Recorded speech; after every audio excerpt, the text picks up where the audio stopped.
Counting back, Baltimore, Maryland, NECAN. This is a very special episode of MITA Unshackled because it's a privilege to have such a high-level, important individual in the cannabis realm. I mean, some people might say that the cannabis cultivator is the most important individual. Some people say the bud tender is the most important individual. Some say the person with the capital is the most important individual. But me, I know that the people working at the state or the governments or who are writing the regulations, enforcing the regulations, interpreting the regulations, helping push the process forward are the most people in the industry. So Audrey, it's a pleasure to meet you. We thank you for being on MITA Unshackled. Audrey Johnson is the executive director Yes. of the Office for Social Equity. Office of Social Equity for Maryland. Yes. Office of Social Equity for Maryland. And my immediate question is, it sounds like you guys do mostly licensing, but I imagine the office is bigger than that. It is.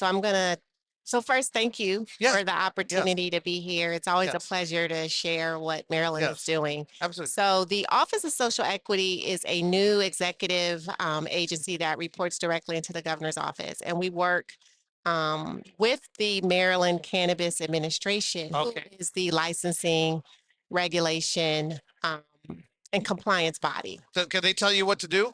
Yes. Well, tell me what to do? Yeah. No. All right. Okay. So we have we're creating the diagram here. So the governor's office is here. They report to the governor? They report to so there's three offices. Okay. There's the Maryland Cannabis Administration. Okay. There's the Office of Social Equity, and then there's the Alcohol, Tobacco, and Cannabis Commission. Okay. Three offices. Yes. Okay. And well, that's a little complicated. They all report to the governor, Yes. but they don't report to each other. No. Well, that's interesting. And we all have very distinct purposes and mission. So again, MCA is responsible for providing the licensing, doing that process, the regulation and compliance. Okay. The Office of Social Equity was created when they legalized adult use recreation in July 2023. Okay. And it was created to help diversify the market. So we help to provide resources, support, and advocacy for the social equity licensees that now are entering into the marketplace. Okay, but you guys don't actually get to decide who the social equity licenses are going to?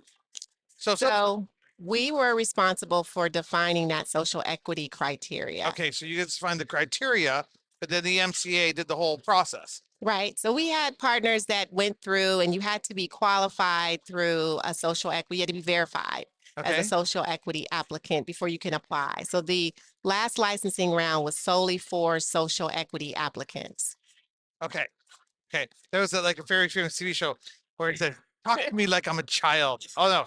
Well, let me tell you a little bit about what social equity applicant means. This is what he says. They said, no, not a child. Talk to me like I'm a golden retriever.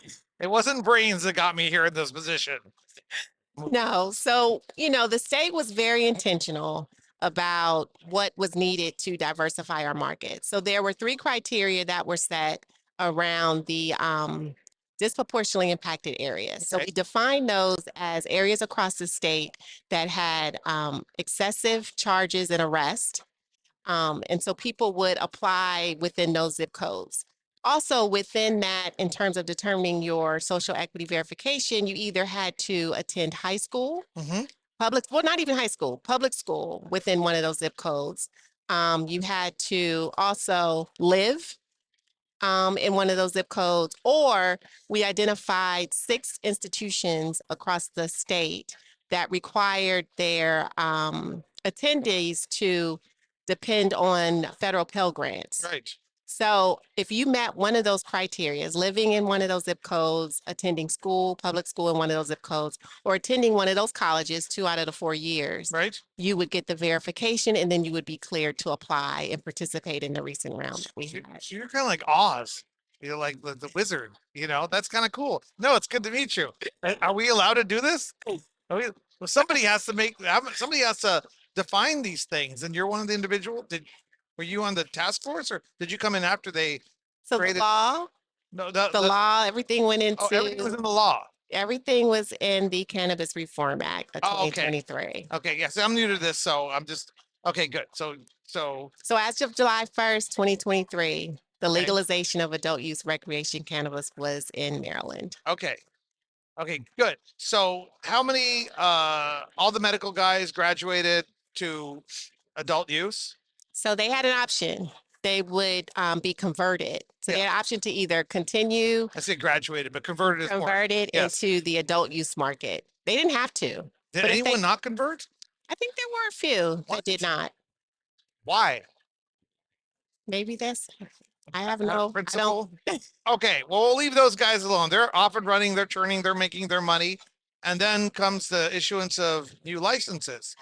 Adult use only licenses, or are they adult use and medicinal social equity licenses? Are they dual use? so they're separate. So there is medical, the difference is the potency of Okay. what people can get in the dispensaries. Yeah, So there is, and they still would have a medical card. The benefits is they would not pay taxes right. on there. So that still exists, but it is just a one market now. So it is just one market now. So, but the only, and it's like 9% on the taxes or something like that. We just increased taxes. Oh, you did? What's it at now? And the market can handle it. We increased it to 12%, which is still, I will say, credibly across is relatively low compared to some states. We got 25% in I know. Arizona. We got like 99% in California and growing. Idiots. 12% is reasonable. Yeah. I'll be fair to We my were, we were on the very low side. look, folks. Alcohol is usually taxed at 10 to 20% in across the country. So don't complain about 12%, but try not to bring it any higher if you can. If you have any say over the rest of the Aussies out there, and the medicinal. God bless you and everyone else who seems to understand you don't want to ever touch the medicinal tax, because that 0% medicinal tax is one of the things that I realized as a government guy myself coming into this thing is like, how could they ever tax it for medicinal purposes? You know, Right. so but a lot of government officials like, whatever. So they've got the right, you got the right perspective. But back to the social equity stuff. So your regular your job is to help the social equity community that has been issued licenses. Mhm. Okay, now let's talk about the licensing process with social equity. Once those guys converted, I say graduated because it's more about making money. Converted sounds very official. You know, graduated means like kind of does. like they were rewarded with something. Because that's how they look at it, you know. Right. So the social equity license after that happened, were there any non-social equity licenses issued, or are they all social equity? No, this round was completely for social equity. And how many rounds has there been since? Oh, no, just that one. We're Just still one? in that process. Oh, Yeah. you're still just So our office was responsible, one, for ensuring that community was fully informed and educated about the opportunity. okay. So we did a series of workshops leading up to the application opening. That's nice of you. Yeah, Good. yeah, that's You're what we're here for. I think you're surprised how basic and ordinary, like low level this conversation is. You're probably expecting some more like high level. We're just giving people the basics, you know? Right. And so during the application process, we did application writing clinics. Yeah. And so we had about 1,700 applications that came through. Okay. It was a pass or fail process. A little less than 200 failed. And so there was a lottery of 1,500, about 1,500 Right. applications for 205 license. And those licenses, that was retail, processing. Yeah, every cultivation. category. So cultivation, manufacturing, dispensary, retail. But we also, in that process, to give greater access, we created what we call a micro license. So in each of those category, there's a micro level license as well. The application was a lot less expensive than the standard license. Yeah. Okay. And so now those are all been issued. Yes. So the lottery happened last year, March 2024. Okay. And is there, and now you're helping those people out with Yes. grants and stuff? Is that or So loans? there are grants. The administration, we have put aside $40 million, Yep. which is the Cannabis Assistance Fund, which is administered through the Department of Commerce. Right. They were very instrumental. We were able to offer those that applied reimbursement of costs over the application fee. So if folks, they didn't have to, we made it so the application was simple. We did workshops to ensure they understood the application. But if you had costs over the application fee, you could apply to get those funds reimbursed. What was the application fee cost? So for a standard license, 5,000, and then for that micro license, it was 1,000. Okay, but you weren't reimbursing the fee? Not Seems the like you, fee. We were reimbursing any cost. So if you got an attorney to help you, if you that had could any that could open up cost a to can of help worms. prepare your, well, it's up to Up 5,000. to So if you five had thousand. Okay. $10,000 in additional fees, you could get possibly 5,000 of that reimbursed. Now, excuse me, I don't want to go deep down to this little rabbit hole, but I could because I'm one of these guys. But why didn't you just go straight up and say, we're going to use the fund to reimburse the people for the fee, for the application fee? Because that goes right at it seems like there's some nuances, some dancing around there that was done for some reason. Because it would seem like all those people that could have their fees refunded, it would be a lot more straightforward. I didn't write the rules. I just thought, Yeah, no, just that's just the way they did it. yeah. But up to 5,000. So somebody couldn't come in and say, I hired 3 attorneys. They cost $10,000 each. I need $30,000. No, No. couldn't do that. So it's up to 5,000. Up to Okay. 5,000. I Yeah. always wonder why these things happen. Course, my office since then, we did a 2-day intensive right out of after the lottery Yeah. because we wanted folks to know what the process was going to look like, what were all the different pieces you need to start figuring out.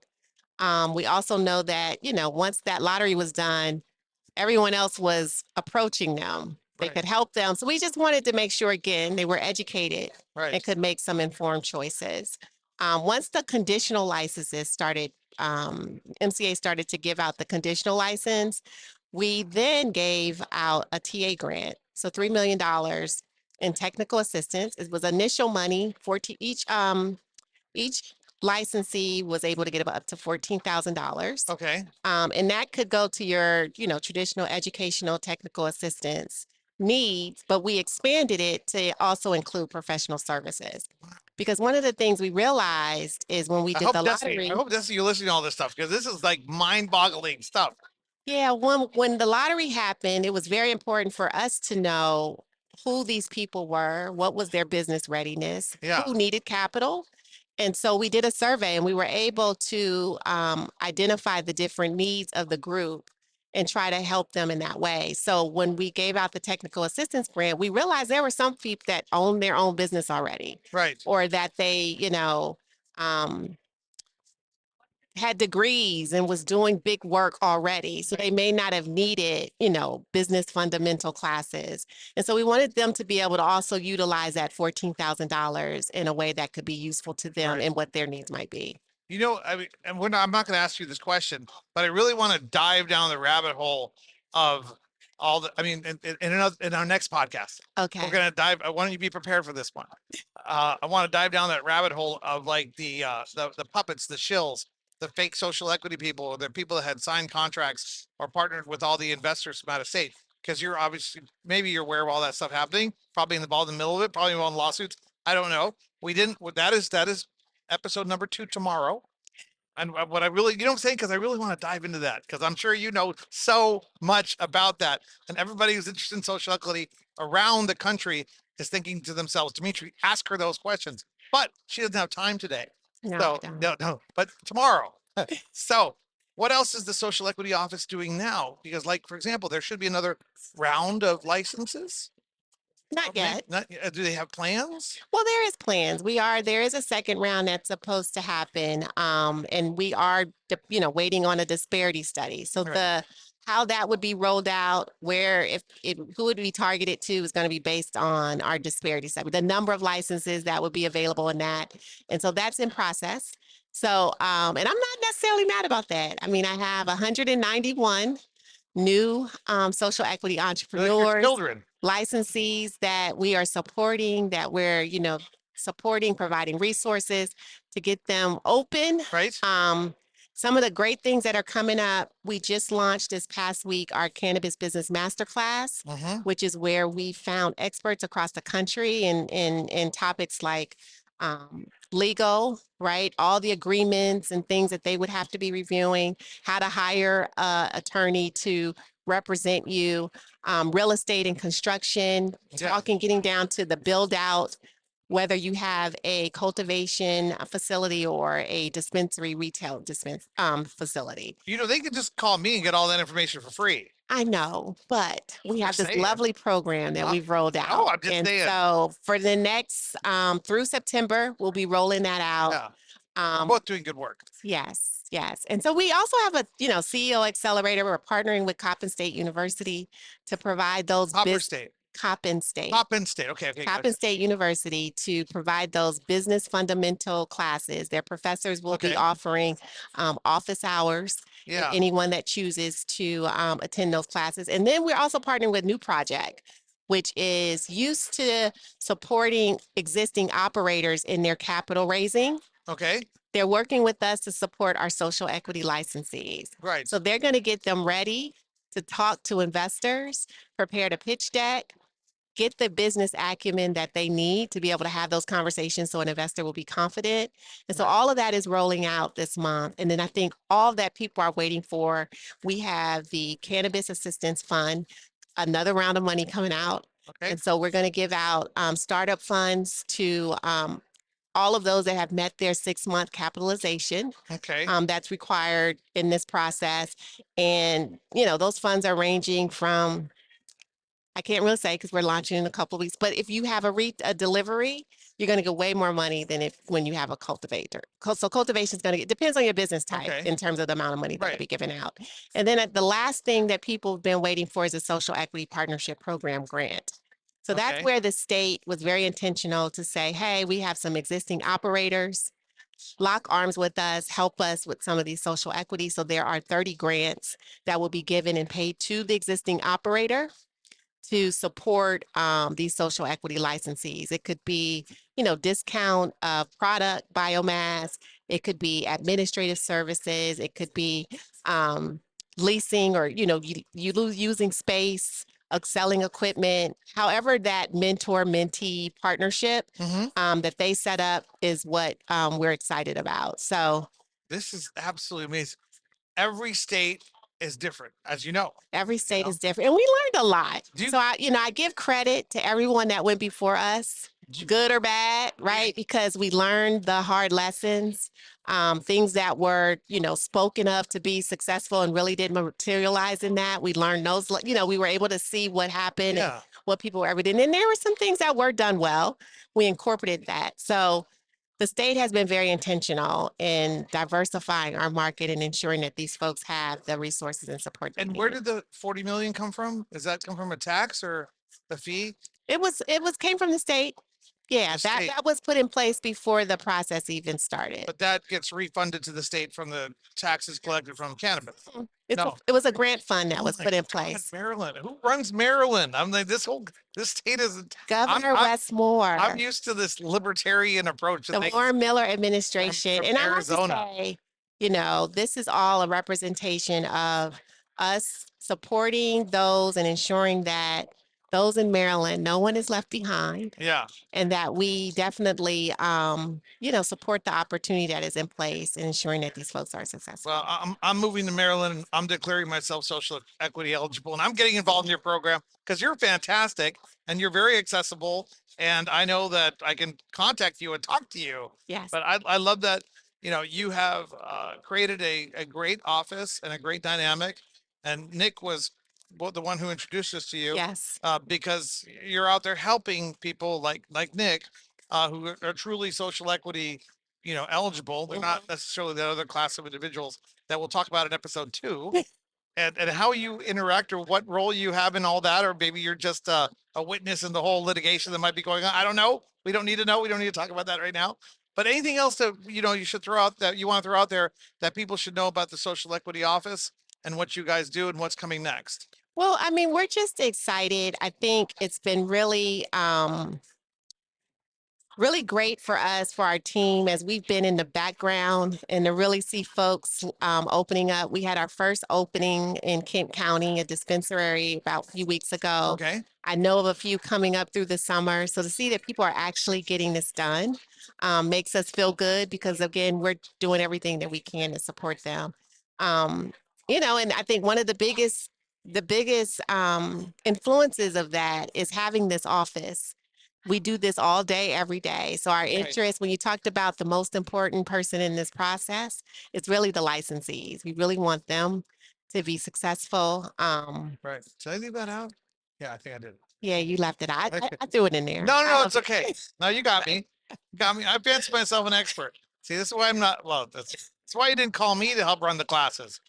So we've actually done a couple social equity programs where we basically interviewed, retailers, through the whole supply chain, seed processors, manufacturers, brands, operators, distributors, retailers, and we'll get like some of the top ones from different states, and we'll Okay. interview them and ask them questions, and we open it up to social equity people. We did it in Illinois, we did it in Arizona, Okay. and I think we came out here to Maryland. We did a couple interviews and stuff, but it was nothing substantial. But those other programs were like larger scale. So yeah, we love that, and there's no, it's important to constantly share information. It's important for the government to have these sort of educational programs and points of Exactly. contacts. How many, do you guys have a good sized staff that you, It's 10 of us. okay, so you guys It's know, a tiny team, but we're mighty. yeah, but people can reach and Oh, contact somebody yes. and get some They information. can email us.